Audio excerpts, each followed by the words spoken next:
বিসমিল্লাহির রহমানির রহিম। আসসালামু আলাইকুম। আপনারা সবাই কেমন আছেন? আলহামদুলিল্লাহ, আল্লাহর রহমতে আপনাদের দোয়ায় আমি আমার পরিবারে ভালো আছি। এই তো কত সুন্দর একটা সবজি লাউ, এই রেসিপিটায় আজকে রান্না করব চিংড়ি মাছ দিয়ে। তা আপনারা আমার ভিডিওর সঙ্গেই থাকবেন, আশা করছি অনেক ভালো লাগবে। তো বিসমিল্লাহর নামে কাটাকুটো করে সব কিছু রেডি করে নেই।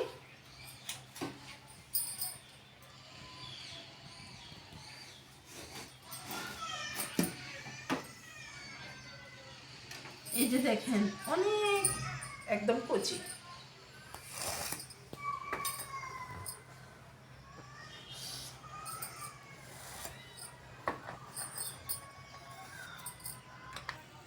তো ঠিক আছে, লাউটা কেটে নিই।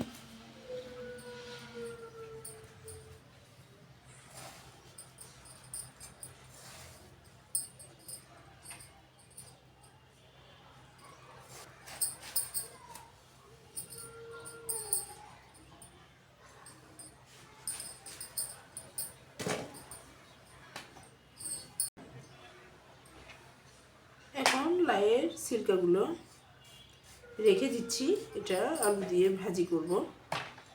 তো আপনারা কে কে লাউয়ের সিরকা ভাজি রান্না করে খেয়েছেন, তো অবশ্যই আমাকে কমেন্ট করে জানাবেন।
তো আমার লাউটা তো কাটা হয়ে গেছে, তো এখন ধুয়ে এটা রান্না করব। তো আজকে আমি লাউ দিয়ে এই চিংড়িটা রান্না করব। তো বড় সাইজের চিংড়ি মাছ দিয়ে আসলে ভালো লাগবে না, তো এই জন্যই এইটাই ঠিক হবে। তো এইটা দিয়ে আমি আজকে চিংড়ি মাছটা দিয়ে লাউটা রান্না করব। চিংড়ি মাছগুলো ক্লিন করে নিই।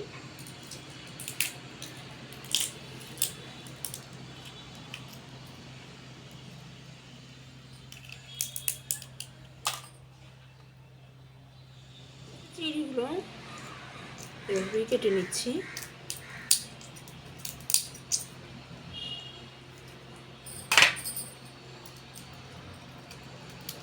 এবার এই খোসলাগুলো রাখতে যাচ্ছি না, এগুলো ফেলে দিব।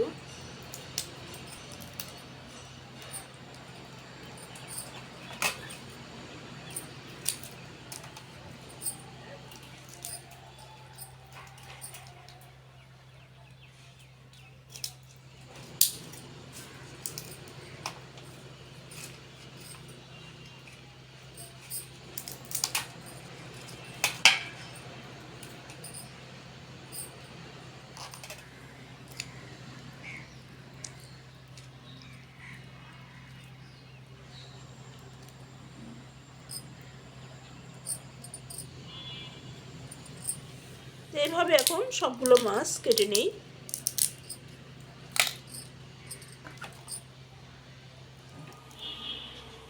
তো সব কিছু গুছিয়ে নিয়ে রান্নাঘরে চলে আসলাম।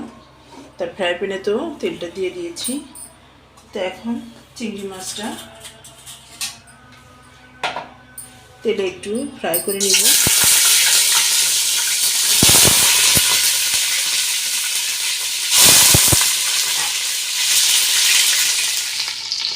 লবণ, হলুদ, জিরা মরিচ দিয়ে চিংড়িটা ভেজে নিচ্ছি তেলের মধ্যে।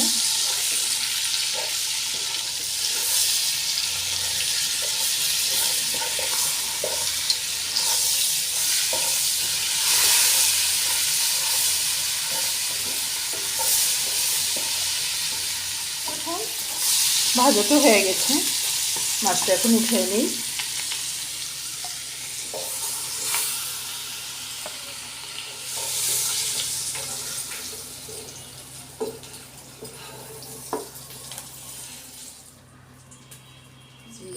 এখন লাউটা দিয়ে দিচ্ছি।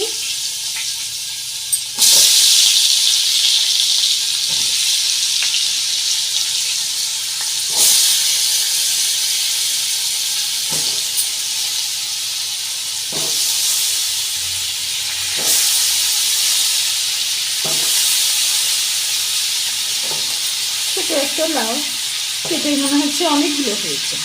রান্না করলে তো এরকম থাকবে না, কমে যাবে। কচি লাউ তো আরও কমে যাবে।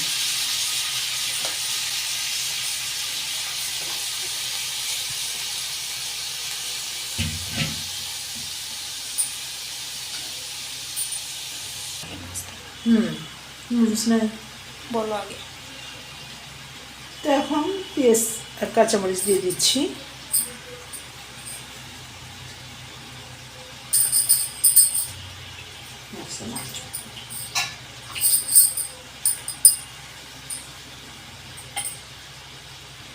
আদা রসুন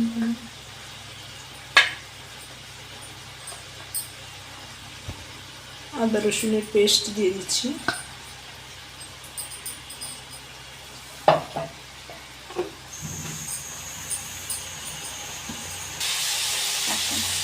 এখন লবণ আর হলুদ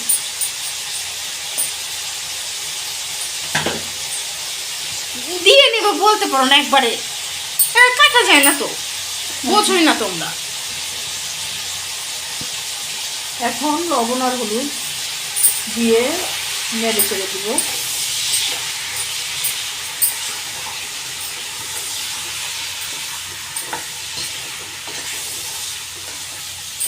এখন এটা বেশ কিছুক্ষণ কষাই নিব। তা ঢাকনা দিয়ে একটু ঢেকেই কষাই নিই, লাইয়ের থেকে তো পানি উঠবে, এই জন্য পানিটা আমি এখন দিব না।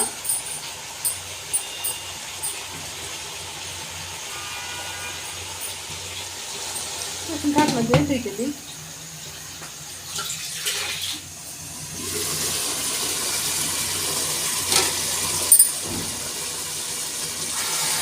লাউটা কিন্তু কষাতেই দেখুন একদম গলে গেছে, অনেক কুচি লাউ তো, আর একদম ফ্রেশ ফ্রেশ লাউ, এই জন্য অল্পতেই একদম সিদ্ধই হয়ে গেছে। আমি কিন্তু একটুও পানি দিইনি, লাউয়ের মধ্যে থেকে যেটুকু পানি উঠছে এই দিয়েই কিন্তু এতক্ষণ রান্না করে নিয়েছি। এখন একটু ঝোল দিয়ে দিই। তো এর মধ্যে এখন ভেজে রাখা চিংড়ি মাছগুলো দিয়ে আর একটু কষাই নিই, তারপরে ঝোল দিয়ে দেবো।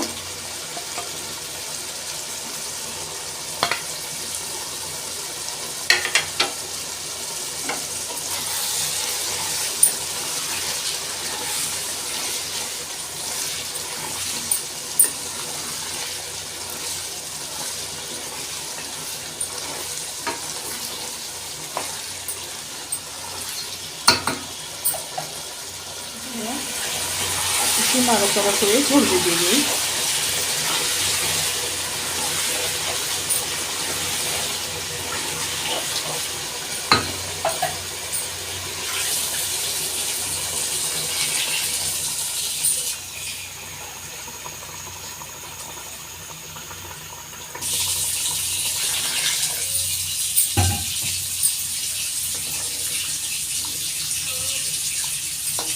বেশি ঝোল ঝোল রাখবো না, একটু গায়ে গায়ে ঝোল থাকবে, একটু পানি হলে সিদ্ধ হয়ে যাবে। রাঁধুনির পাতা দিয়ে লাউ রান্না হচ্ছে, এর কিন্তু অনেক ঘ্রাণ। তো এখন এই রাঁধুনির পাতা দিয়ে লাউ রান্না করলে অনেক ঘ্রাণটা অনেক সুন্দর হয়, টেস্ট লাগে।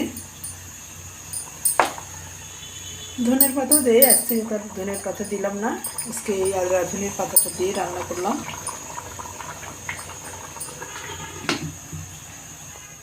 রান্না বান্না শেষ করে টেবিলে খাবার রেডি করে নিয়ে এসেছি।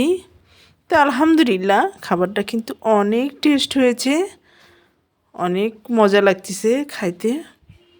তার আসলে আমার কি এই লাউ সবজিটা অনেক পছন্দ, তার মধ্যে আরও চিংড়ি মাছ দিয়ে রান্না অনেক পছন্দ করি এটা আমি।